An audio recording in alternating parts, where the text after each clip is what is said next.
பெண்கள் ஜனாசா தொழுகை வைக்கலாமா?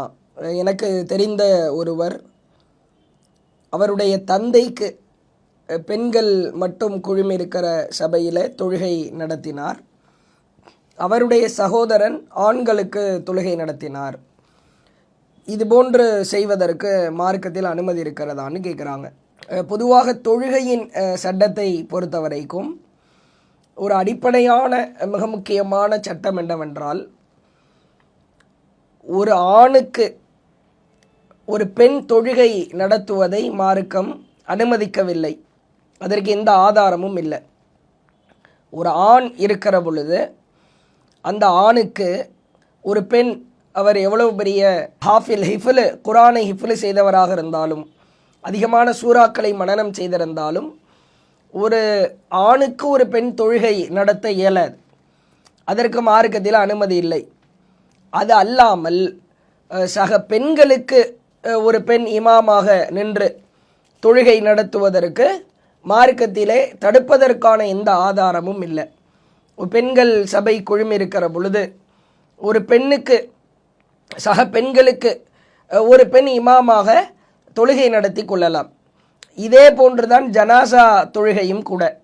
ஜனாசா தொழுகையை பொறுத்த வரைக்கும் ஜனாசா தொழுகை என்பது இறுதியாக அந்த ஜனாசாவிற்காக கேட்கிற உளமாற கேட்கிற பிரார்த்தனை, குடும்பத்தார் அல்லது தந்தையை இழந்த மகள், சகோதரனை இழந்த சகோதரி, இதுபோன்று பெண்ணாக இருப்பவர் கணவனை இழந்த மனைவி தன்னுடைய குடும்பத்தாருக்காக ஜனாசாவை வீடுகளில் வைத்தோ அல்லது சக பெண்களுக்கு ஒரு பெண் முன்னிலையில் இமாமாக நின்றோ தொழுகை வைப்பதை மார்க்கம் தடுக்கவில்லை. ஜனாசா தொழுகையில் பெண்கள் கலந்திருக்கிறார்கள் என்கிற செய்தியை பார்க்கிறோம். பிரபலியமான செய்தி தான். அல்லாஹுவின் தூதர் காலத்திலே வாழ்ந்த நபித்தோழர் அபூ தலஹா உம்மு சுலைம் அவர்களுடைய மகனார் உமைர் அவர்கள் இறந்து போன நேரத்தில் ரசூல்லா அந்த சிறுவனை பார்க்கறதுக்கு வர்றாங்க. வரும்போது வீட்டிலேயே அவங்களுக்கு ஜனாசா தொழுகை நடத்துகிறாங்க. ரசூல்லா பின்னால் அபூ தலஹா ரலியல்லாஹு அவர்கள், அதற்கு பின்னால் உம்மு சுலைம் அவர்கள் நின்றார்கள் என்கிற செய்தியை பார்க்கிறோம். ஒரு ஜனாசா தொழுகையில் பெண்கள் கலந்திருக்கிறார்கள். இன்றைக்கு பல ஊர்களில் மார்க்கத்தை சரியாக புரியாதவர்கள், அறியாதவர்கள், விளங்காதவர்கள் பெண்களுக்கு ஜனாசா தொழுகையே இல்லை என்று தடுப்பதை பார்க்கிறோம். இது அறியாமை. பெண்கள் ஜனாசா தொழுகையில் கலந்திருக்கிறாங்க என்கிற செய்தியை பார்க்கிறோம். அதே போன்று பெண்கள் ஜனாசா தொழுகையில் பங்கெடுப்பதை அல்லாஹுவின் தூதர் அவர்கள் காலத்திலே வாழ்ந்த அவர்களின் மனைவியர் அதை உறுதிப்படுத்தி இருக்கிறார்கள் என்கிற செய்தியை பார்க்கிறோம். சஹீஹ் முஸ்லிமிலே பார்க்கிறோம். 2297 செய்தி.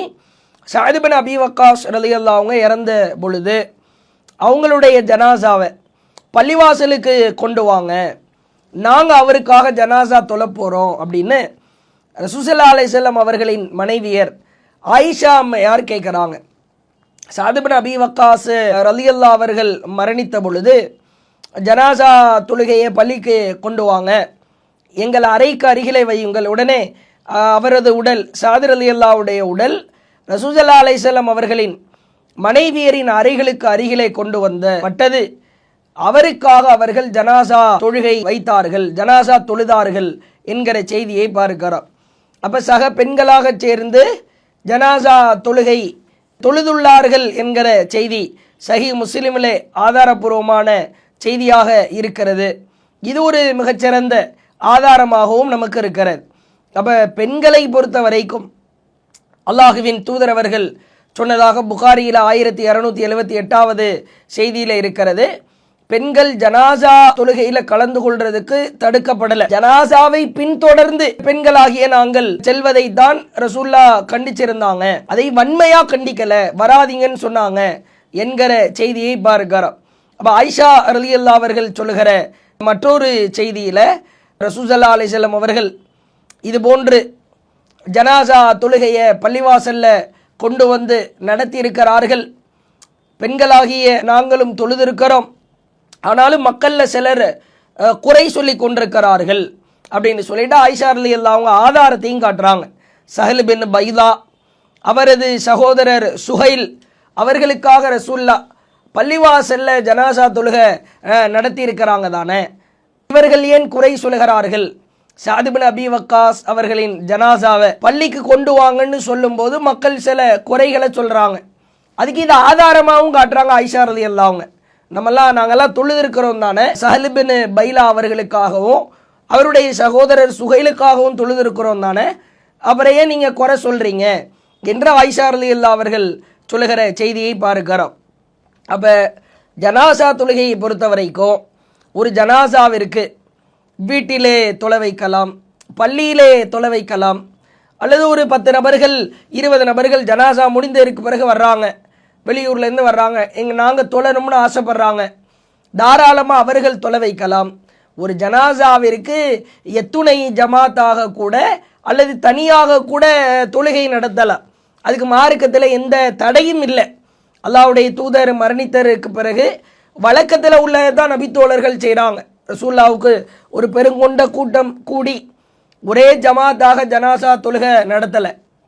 அவரவர் வருகிறவரெல்லாம் ஒரு குறிப்பிட்ட நபர்களாய் சேர்ந்து சேர்ந்து சேர்ந்து ஜனாசா தொழுது விட்டு சென்று கொண்டே இருந்தார்கள் என்கிற செய்தியெல்லாம் பார்க்கிறோம். இது வழக்கத்திலே இருந்திருக்கிறது. அல்லாஹுவின் தூதர் அவர்கள் மரணித்த பொழுதும் நபித்தோழர்கள் அதை செயல்முறைப்படுத்தி இருக்கிறார்கள் என்கிற செய்தியை பார்க்கிறோம். அந்த அடிப்படையில் ஜனாசா தொழுகையை பெண்களாக சேர்ந்து வீடுகளில் தொழணும்னு அவர்கள் விரும்புகிறார்கள், பாவ மன்னிப்பு கேட்க வேண்டும் என்று அவர்கள் ஆசைப்பட்டால் அவர்கள் தாராளமாய் தொழுது கொள்ளலாம். சக ஆண்களுக்கு தொழுகை நடத்துவதற்கு தான் மார்க்கத்திலே தடுக்கப்பட்டிருக்கிறதே ஒழிய ஒரு பெண் இமாமாக நின்று பல பெண்களுக்கு அவர்கள் ஜனாசா தொழுகை நடத்தி கொள்வதற்கு மார்க்கத்தில் எந்த தடையும் இல்லை. மார்க்கம் தடுக்காத ஒன்றை நாம் தடுக்க இயலாது. பொதுவான சட்டம்தான். ஆண்களுக்கு எப்படி சட்டமோ பெண்களுக்கும் அது போன்ற சட்டம்தான். சக ஆண்களுக்கு ஒரு பெண் ஜனாசா தொழுகையோ கடமையான தொழுகையோ அவர் இமாமாக நின்று தொழுகை நடத்த இயல. மற்றபடி ஒரு பெண் இமாமாக நின்று பல பெண்களுக்கு அவர் ஜனாசா தொழுகை நடத்தி கொள்வதில் மார்க்கத்தில் எந்த தடையும் இல்லை என்பதை இந்த கேள்விக்கு பதிலாய் சொல்லிக் கொள்கிறோம். அல்லாஹு அக்பர், அல்லாஹு அக்பர்.